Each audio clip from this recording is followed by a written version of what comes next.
In the photos, they looked like a model family. 2 women, Sarah and Jennifer Hart, always smiling. 6 adopted children, all of them black, posed in matching clothes, arms around each other. The family traveled often. They hiked in national parks, attended music festivals, stood at marches with handmade signs.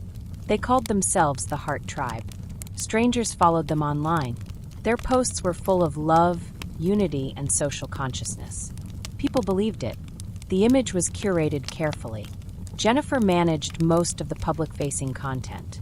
Long Facebook captions, quotes about equality, kindness, connection, photos of the kids hugging, dancing, sleeping under the stars. It was the kind of family you wanted to root for.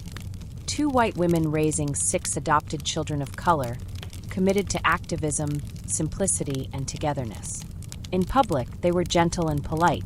Sarah worked quietly behind the scenes, stable job, low profile. Jennifer was more visible, chatty, expressive, the one who told stories and updated friends on their life. People who met them casually described them as thoughtful, soft-spoken, protective of the kids, maybe a little strict, but nothing alarming. They moved often. Minnesota, Oregon, Washington, always within progressive circles. They were welcomed at potlucks, community meetings, LGBTQ spaces. The family checked every box for what people wanted to believe in: diversity, openness, healing through adoption. Their life looked like a success story, a rescue story. And yet, even early on, small things didn't quite add up. The children were quiet. Some didn't speak at all. They rarely made eye contact. They clung to each other when adults weren't looking. Neighbors noticed that the family didn't come out much. The house seemed closed off. The kids were homeschooled. There was no noise from the yard. No bikes. No birthday parties. Just silence. But online, none of that was visible. Jennifer kept posting photos, smiling faces, perfectly lit scenes, quotes about hope. And the likes kept coming. Friends commented on how lucky the kids were, how inspiring the family was, how brave the moms were to take in so many children from hard backgrounds. Jennifer responded with hearts. Gratitude. Another photo. No one saw the tension building beneath it. The Hart family was not what it seemed. Not in 2014. Not in 2016. And not in 2018, when the story ended in silence, at the bottom of a cliff in Mendocino County, California. But in the beginning, it all looked beautiful. Jennifer Jean Hart and Sarah Margaret Gengler met in the early 2000s while attending Northern State University in South Dakota. They were both young, white, and soft-spoken. Jennifer studied education. Sarah focused on accounting. At a time and place where visibility wasn't easy for same-sex couples, they kept their relationship mostly private. Friends remembered them as quiet, always together, always self-contained. After college, they moved to Alexandria, Minnesota, and legally changed their last names to Hart. They began building a life, not flashy, not loud, but structured. Sarah worked full-time at a department store chain. Jennifer stayed home and, in time, became the primary caregiver when the children came. The first adoption happened in 2006. A pair of siblings from Texas, a boy and a girl. Jennifer and Sarah presented themselves as a loving, stable couple. The adoption agency approved their application. On paper, they seemed ideal. College-educated, employed, no criminal record, no children of their own, ready to help. Not long after, they adopted another sibling group, 3 more children, also from Texas. Eventually, a 6th child was placed with them as well. All 6 were black. All had been removed from previous homes due to abuse or neglect. The Harts were given praise for stepping in. They spoke of trauma and healing, of love and patience. Jennifer wrote online about breaking cycles, about building trust. But behind closed doors, the home they created didn't reflect that message. Almost from the beginning, there were signs. Teachers noticed one of the girls arrived at school hungry. She took food from the trash. Another child cried when it was time to go home. Yet another showed up with bruises, quiet and withdrawn. A report was filed with Child Services. Jennifer responded with long explanations, trauma behaviors, old injuries, misunderstandings. She withdrew the children from school soon after and began homeschooling. At home, Jennifer became the gatekeeper. She controlled meals, routines, access to the outside world.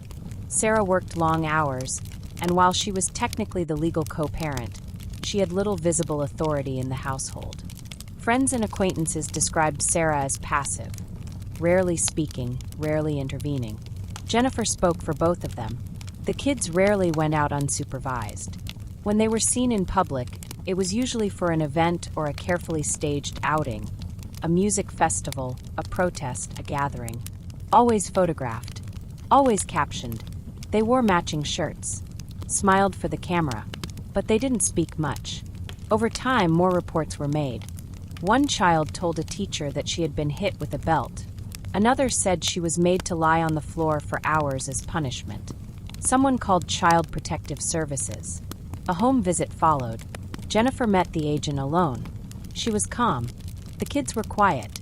Nothing was found. The case was closed. Jennifer continued posting photos. A birthday hike, a new painting, a group hug in the living room. The captions spoke of joy, resilience, and unconditional love. No one saw the locked pantry, the strict control over food, the punishments for speaking out. Each time a concern surfaced, it was dismissed by paperwork, by charm, by Jennifer's ability to manage the narrative. She knew what to say. She had practiced it. Trauma, she explained, didn't look like a straight line. Healing took time. Her children were complicated, but loved. She was just doing her best. Eventually, the family left Minnesota. They moved west, first to Oregon, then Washington. Each move came after scrutiny. Each move created distance. Each time they started over with new neighbors, new teachers, and new systems that didn't yet know what questions to ask. By then, the family's online presence had become part of its identity. People across the country followed them. Photos went viral. One image, of their son Devontae hugging a police officer at a protest, was shared thousands of times. Jennifer described it as a moment of hope. What no one saw was what came before and after that moment. What led to that hug? What Devontae might have felt or feared? The public saw love. The reality was far more complicated. In 2017, the Hart family moved into a rented home in Woodland, Washington. The house was located on a dead-end gravel road, bordered by trees and set back from the main road. Sarah Hart had stopped working outside the home. Jennifer remained responsible for the household and the children. None of the children were enrolled in school. They were not seen playing outside. They did not interact with other children in the neighborhood. Neighbors later reported that the house was silent. The curtains remained closed, and the children only appeared during short, supervised moments. Those who saw them said they appeared underweight and did not speak. Bruce and Dana DeKalb lived next door. Over time, one of the children, Devontae, began approaching them quietly, asking for food. He came more than once, requesting bread, fruit, tortillas, or peanut butter. He told them he and his siblings were being denied food at home. He asked that they not tell his mothers. The DeKalbs said he was polite, soft-spoken, and consistent in his requests. They became increasingly concerned and contacted the Washington State Department of Social and Health Services. They reported that one of the children had also previously jumped out of a second-story window in another state and had shown up at their home at night, asking for help. On March 23, 2018, a CPS employee visited the Hart residence to follow up on the report. The family did not answer the door. The vehicle was parked outside, but there was no response. The caseworker left a business card and noted the failed visit in the official file. A return visit was scheduled. What the caseworker did not know was that the family had already left. They did not inform CPS or the landlord. There was no communication with local authorities. Within 2 days of the visit attempt, the Harts had taken their SUV and started driving south. On March 26, 2018, law enforcement in Mendocino County, California, responded to a report of a vehicle crash near a coastal cliff along Highway 1. A GMC Yukon registered to Jennifer Hart had been found upside down at the base of the cliff. No skid marks were visible on the road above. 3 bodies were recovered at the scene. The plate on the vehicle confirmed the identity of the family. On March 26, 2018, a passerby noticed tire tracks leading toward the edge of a cliff on Highway 1 in Mendocino County, California. The location was remote, with a narrow two-lane road that winds above the Pacific Ocean.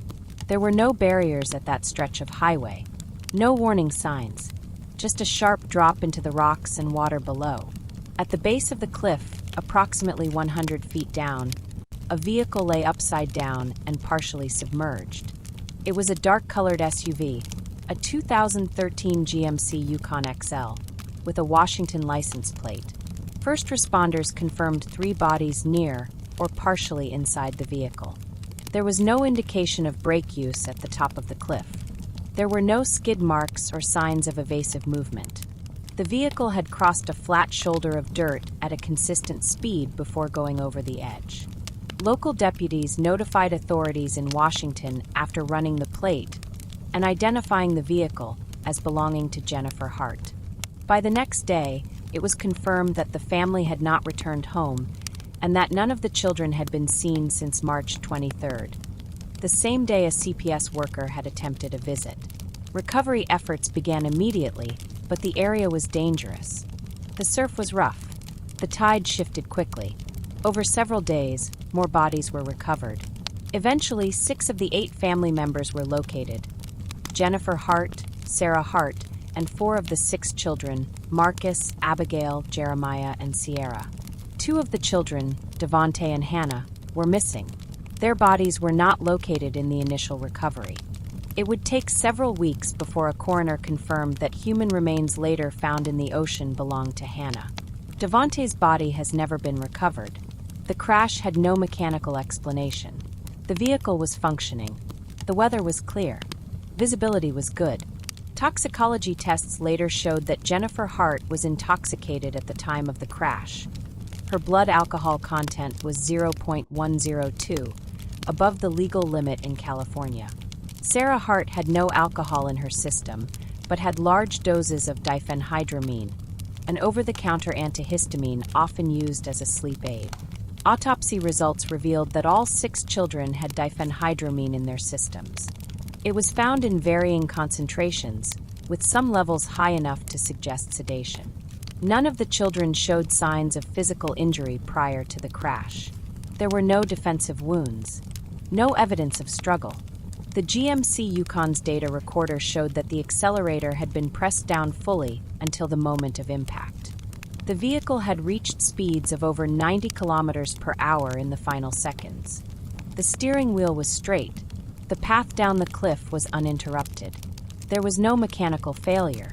Jennifer Hart had been driving. Investigators analyzed the family's movements in the days leading up to the crash.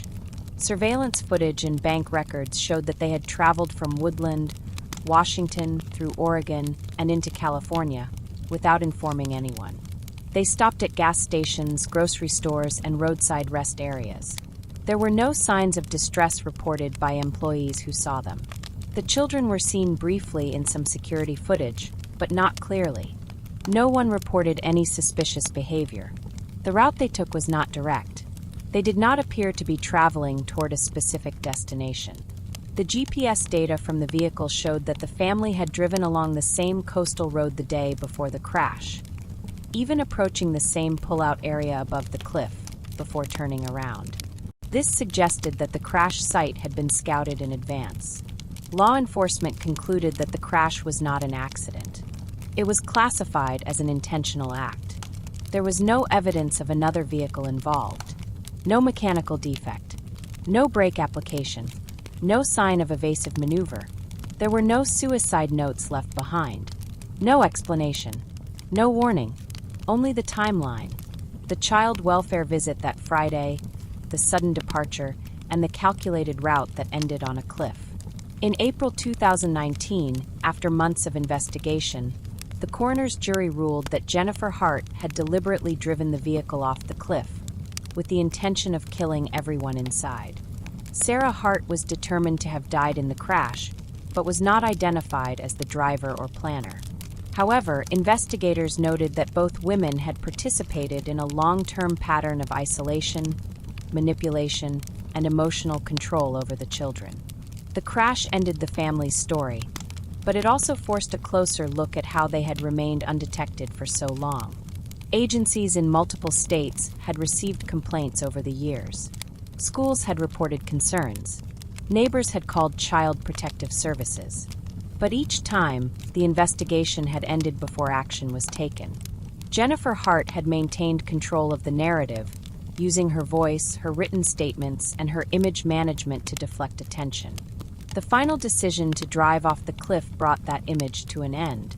What was left was the debris field below, and 6 children who had no voice in what happened.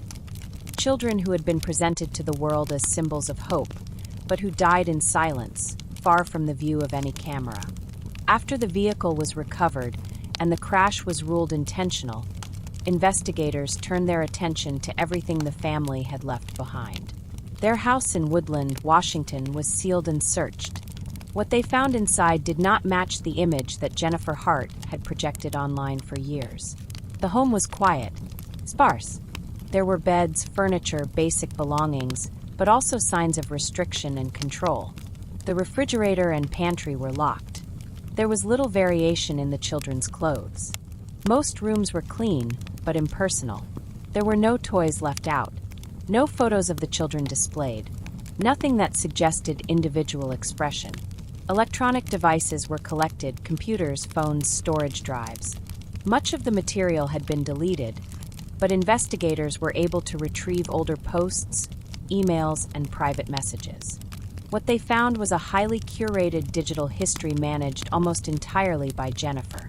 She had maintained a consistent and public narrative about the family. 6 adopted children who had been rescued from trauma, now thriving through patience, structure, and unconditional love. On social media, she emphasized healing. She wrote long captions about growth. She posted staged photos, the children smiling, arms linked, surrounded by nature. There were no mentions of discipline, behavioral struggles, or stress. Jennifer often described herself and Sarah as overwhelmed, but deeply committed. She used the language of self-sacrifice, framing parenting as a full-time emotional labor that others couldn't understand. But behind closed doors, the control was absolute. As the investigation continued, a long paper trail emerged: school records, medical reports, child protection files, spanning Minnesota, Oregon, and Washington. Each state had received formal complaints at different times. The content varied, but patterns appeared. In Minnesota, reports had been made by school staff about bruises and signs of hunger. One child told a teacher that her mom hit her with a belt and held her head under cold water as punishment. Child Services opened a case. Jennifer explained it away as a misunderstanding, and the case was closed. Soon after, the children were withdrawn from school altogether. In Oregon, neighbors made new reports. One child rang a neighbor's doorbell in the middle of the night, asking for help. Another said they were made to sit in a dark closet for hours as punishment. An investigation was opened again. Jennifer told social workers that the children had been damaged by trauma before the adoption, and that the behaviors were consistent with attachment disorders. Again, the case was closed. Again, the family moved. The move to Washington repeated the cycle. New town, new neighbors, new schools not contacted. Isolation began again. Each time a report was made, the family's version of the story was documented alongside it. Jennifer knew how to speak the language of caregiving. She referenced trauma theory. She used terms associated with foster care recovery and homeschooling. She framed outsiders as people who didn't understand the challenges of parenting children from difficult backgrounds. These statements often aligned with the public narrative she built online, one of misunderstood but determined parenting. The image of the Hart family had worked, not just in photographs, but in how they explained themselves to institutions. Every system that reviewed their case had access to only part of the picture. And in each state, the pattern stopped just short of intervention. There were missed moments: a bruised child, a warning from a teacher, a locked food cabinet. Each incident documented, but never followed far enough. What emerged in the aftermath was not just a portrait of manipulation, but a failure of oversight that crossed state lines. There was no single agency responsible for tracking the family's movement, no mechanism to follow up once they relocated, no comprehensive review that tied the reports together before it was too late. When the crash happened, no social worker in any state had an open file on the family. There were no pending court dates, no ongoing investigations, no emergency alerts, just a complete disappearance, followed by a fatal impact. In the digital remnants recovered from Jennifer's devices, one thing stood out. There were no journal entries, notes, or messages explaining what had happened in the days before the crash. There was no letter, no audio, no final explanation. Only silence. That silence left space for questions about intent, about complicity, and about how far the truth had been stretched in order to maintain the illusion of a family that never really existed the way it was shown. The deaths of the Hart children did not spark immediate reform. At first, the response from government agencies and public institutions was measured, focused on internal reviews. But as the details of the case spread, across headlines, court records, and published investigations, pressure began to build. In the weeks following the crash, public attention focused on how the family had avoided long-term scrutiny despite years of red flags. The Harts had been reported multiple times across 3 different states. Concerns had been raised by school staff, neighbors, and even the children themselves. In each case, the response had been temporary. A welfare check, a case closed, a file transferred, but no coordinated oversight. In Minnesota, where the Harts had first adopted their children, state officials launched an internal review of how their adoption cases had been handled. They confirmed that the adoptions had been legal and properly documented under existing guidelines at the time.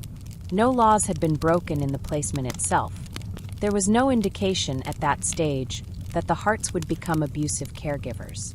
Background checks had been completed.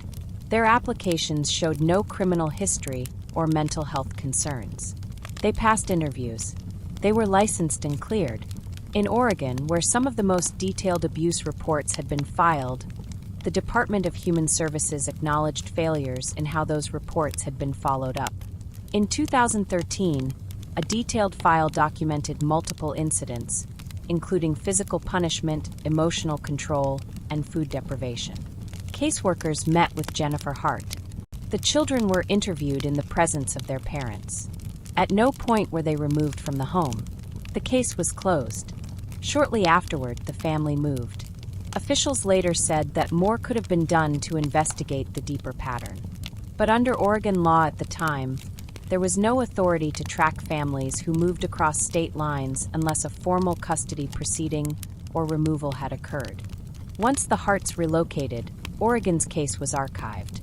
In Washington, the state where the family was living before the crash, a legislative review was opened. The Department of Social and Health Services confirmed that a child welfare referral had been received on March 23, 2018, 3 days before the crash. A worker had attempted a home visit. The family did not answer. The worker left contact information and scheduled a follow-up. No other action was taken before the crash occurred. The state admitted that it had no system in place to flag repeated abuse reports filed across different jurisdictions.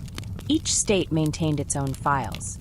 There was no unified registry to track families who had left one state under investigation and reappeared in another with no open file. At the federal level, there was no policy change. The adoption system remained decentralized. Each state operated with its own standards and data systems. There was no central mechanism for monitoring homeschool families and no requirement that adopted children remain enrolled in public education. In the Hart case, this lack of coordination had allowed Jennifer and Sarah to pull the children from school after early reports, effectively removing them from daily public view. In response to mounting public criticism, several child welfare advocacy groups called for legislative changes. Among their recommendations, cross-state data sharing for high-risk families, standardized follow-up protocols for families flagged in multiple jurisdictions, mandatory independent interviews with children when abuse is alleged, Review of homeschooling policies in cases with prior abuse reports. Some regional efforts were introduced. In Oregon, additional training was implemented for DHS staff on identifying long-term patterns of psychological control.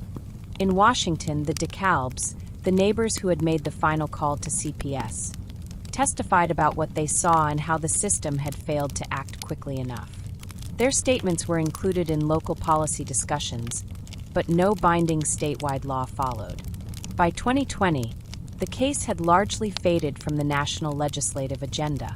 The story had been covered in documentaries, podcasts, and investigative reporting, but in terms of actual policy reform, changes were limited.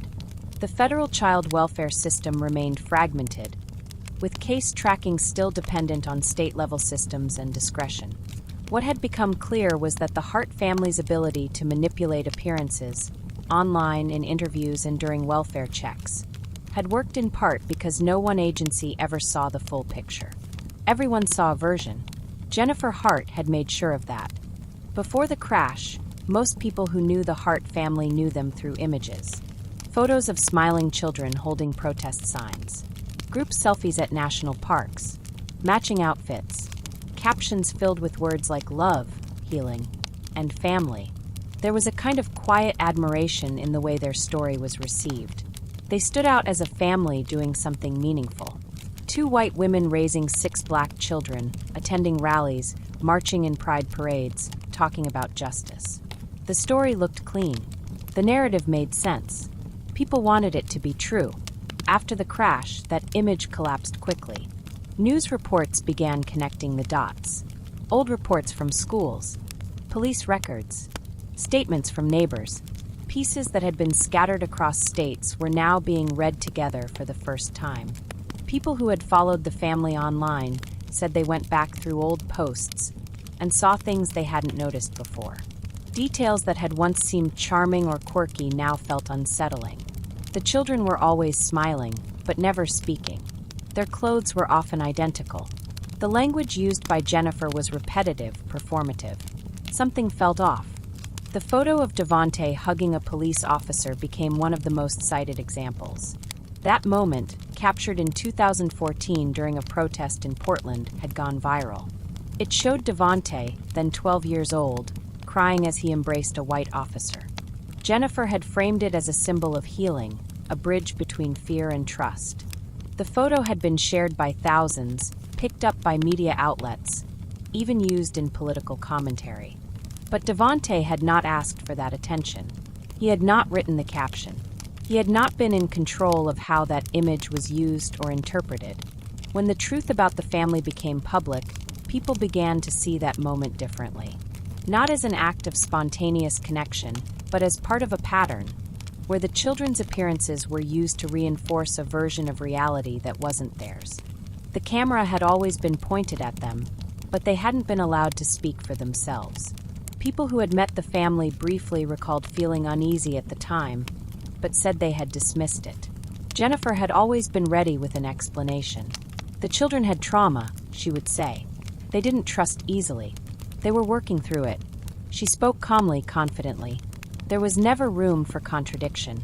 The online response shifted from admiration to confusion, then anger.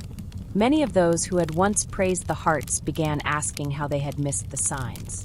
Some blamed the system. Others blamed themselves. A few clung to the idea that things must have changed suddenly. But the record showed otherwise. This hadn't been a single decision. It had been a long pattern of control and concealment, carried out over years. The social media accounts were eventually shut down. Public pages disappeared. Comment sections were disabled. But screenshots continued to circulate.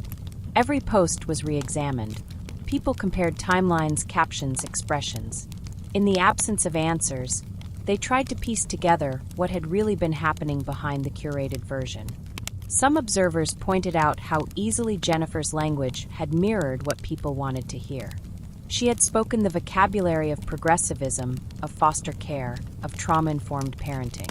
She had quoted from psychology articles and activist slogans, and people had accepted it.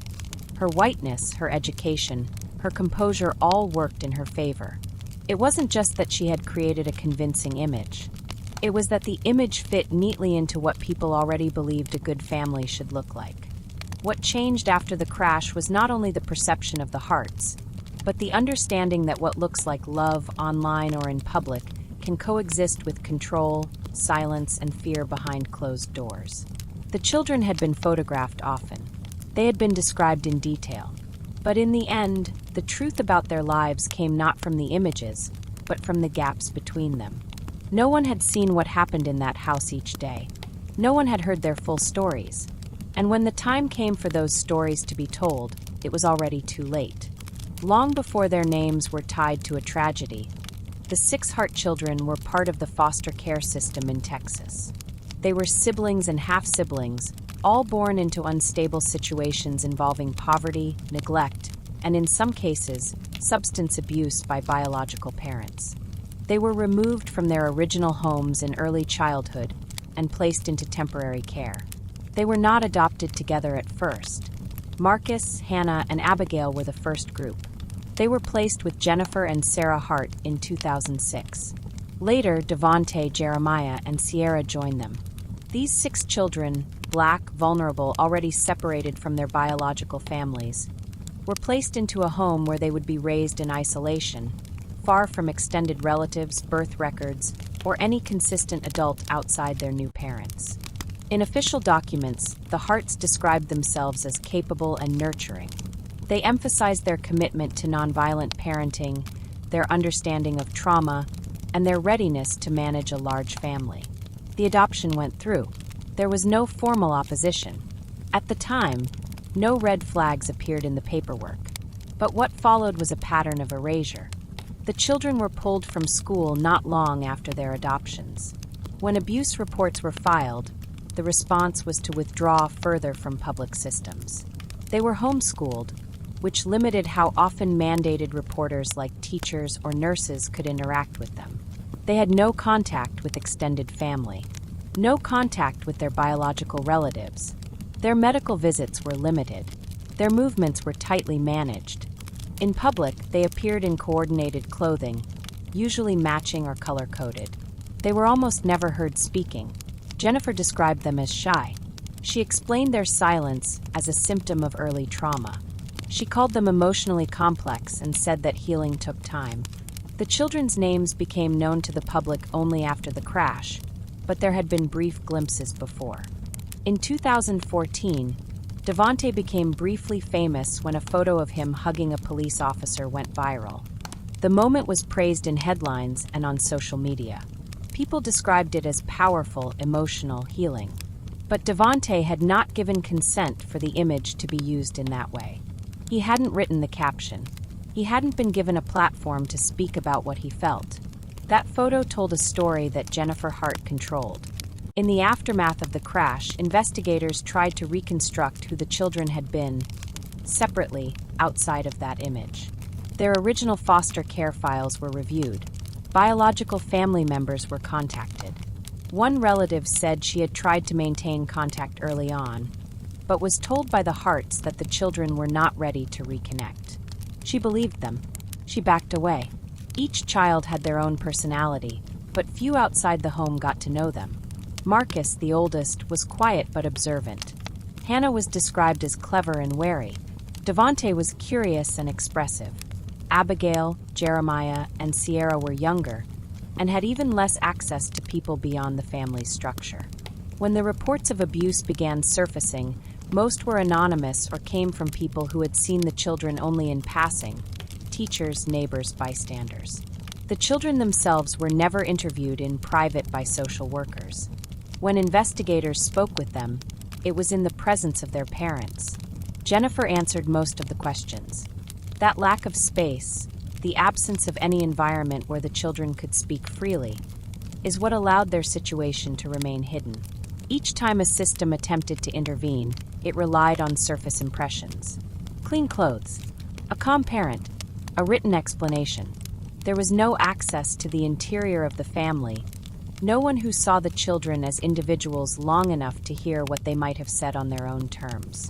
In the years since their deaths, memorials have been held across multiple states. Their names were read aloud in community centers, schools, and vigils. But the stories attached to those names remained limited. Most of what is publicly known about the children comes from official records, third-hand accounts, and photographs taken by the very person who controlled every detail of how they were seen. Their identities were shaped and filtered by the adults who adopted them, and in the end, erased by the same. What's left is not who they could have become, but who they were allowed to appear to be. After the crash, once the details began to surface, the central question was not only how it had happened, but why no one had stopped it. Multiple people had called Child Protective Services. Teachers had filed reports. A child had jumped out of a window. Neighbors had seen children beg for food. Still, the family moved through 3 states, changed schools, withdrew from public systems, and continued to present themselves as functional, even admirable. The image had worked. To many observers, the Hart family had fit a narrative that people were inclined to believe. 2 white women adopting 6 black children, raising them outside of traditional institutions, attending protests, showing up at community events. It looked like a story of progress. People wanted it to be true, and because it looked the part, it wasn't questioned. Race was a factor. The Harts were often described as brave for taking on the responsibility of adopting multiple children of color. That perception brought praise instead of scrutiny. People assumed the children had been rescued from something worse. They assumed the emotional behavior of the kids, their silence, their withdrawn posture, their intense attachment to each other, was the result of pre-adoption trauma. Few considered that the trauma might be ongoing. There was also the way Jennifer used language.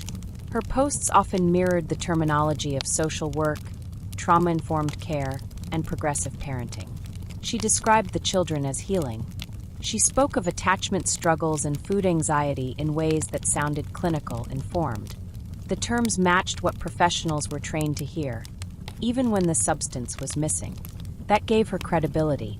But credibility, in this case, worked as camouflage. Behind the vocabulary was control. Behind the staged photos was restriction. The children weren't allowed to speak freely to outsiders. When child welfare workers arrived, Jennifer or Sarah were always present. When questions were asked, the children gave short answers or none at all. No child was ever interviewed outside of the parents' presence.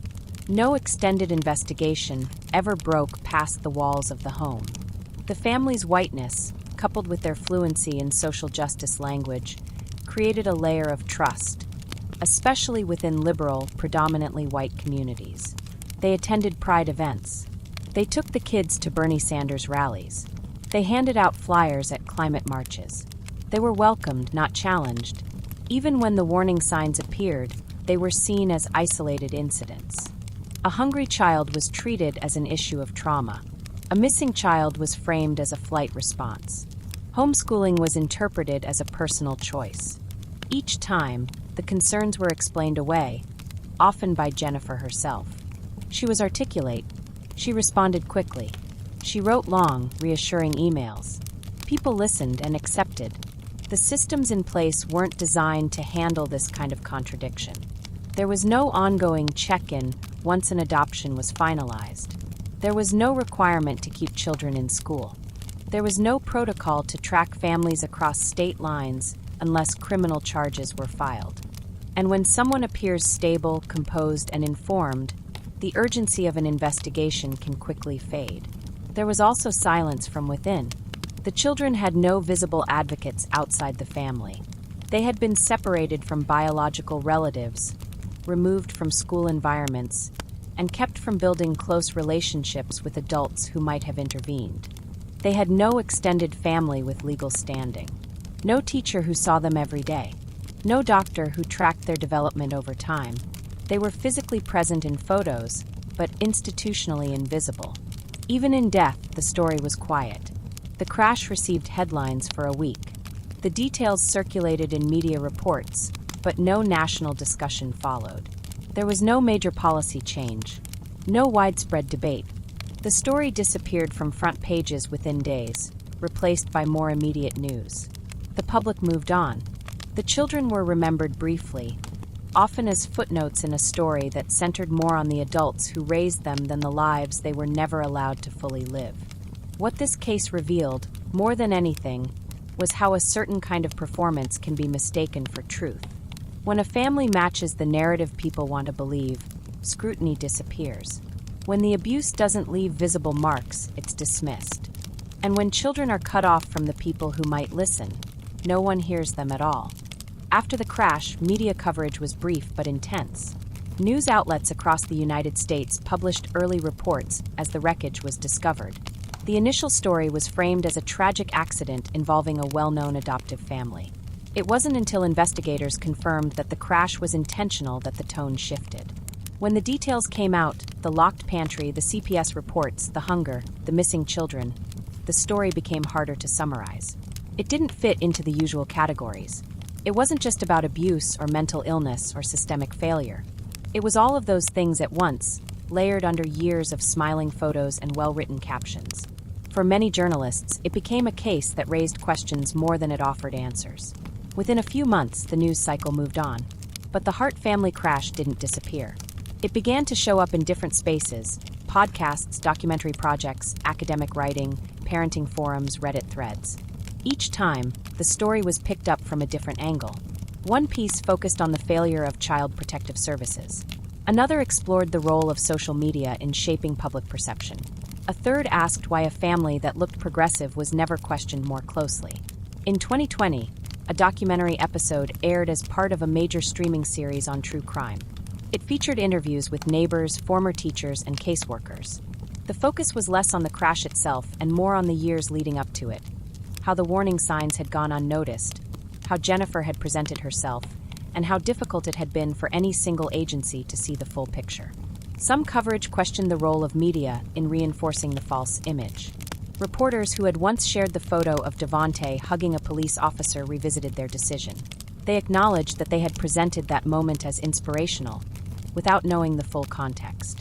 Devontae had become a symbol in a national conversation about race and police. Later, people realized he had been hungry, isolated, and possibly coached into that moment. Online, the story circulated in smaller, quieter ways. People posted about it on social media each time the anniversary came around. Some shared screenshots of Jennifer's old Facebook posts, pointing out contradictions.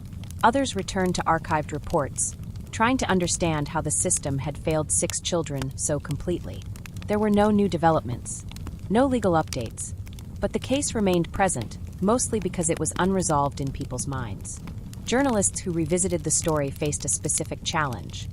There was no voice from the children, no diaries, no interviews, no text messages or video clips from them directly. Everything about their lives had been filtered through the people who controlled them, especially Jennifer. That left reporters with an unusual ethical question. How do you tell a story when the central subjects were never allowed to speak for themselves? Some chose not to name the children at all. Others tried to focus on them, describing what little is known from court records, school files, and third-party observations. The problem wasn't just that the children had died. It was that even while they were alive, they had been rendered voiceless. In media circles, the Hart case became an example of how appearances can be misleading, not just to neighbors, but to reporters, readers, and audiences. It was a cautionary story about selective visibility and about the risks of interpreting curated images as truth. Over time, it settled into a kind of quiet permanence. The crash itself was no longer headline news, but it lived in the background of broader conversations about adoption, about social services, about race, and about how quickly a compelling photo can turn into a false narrative. The story didn't resurface with outrage. It resurfaced with unease, not because people forgot what happened, but because they weren't sure what to do with it. Within adoptive and foster care circles, the Hart case didn't lead to a formal reckoning. No federal law changed. No major policy overhaul followed, but the story remained close, not as something solved, but as something recognized. It began appearing in workshops, in training sessions, in quiet references during conversations between caseworkers and supervisors. For adoptive parents raising children of a different race, especially Black children in white households, the Hart family became a difficult reference point. Not because their story was common, but because it touched on concerns that were rarely addressed openly. the power imbalance between adoptive parents and children, the way public image can obscure private harm, and the uncomfortable reality that well-intentioned systems sometimes reward appearances over accountability. People didn't use the story to generalize, but they used it to raise questions that usually stayed unspoken. How often do caseworkers really see past surface compliance?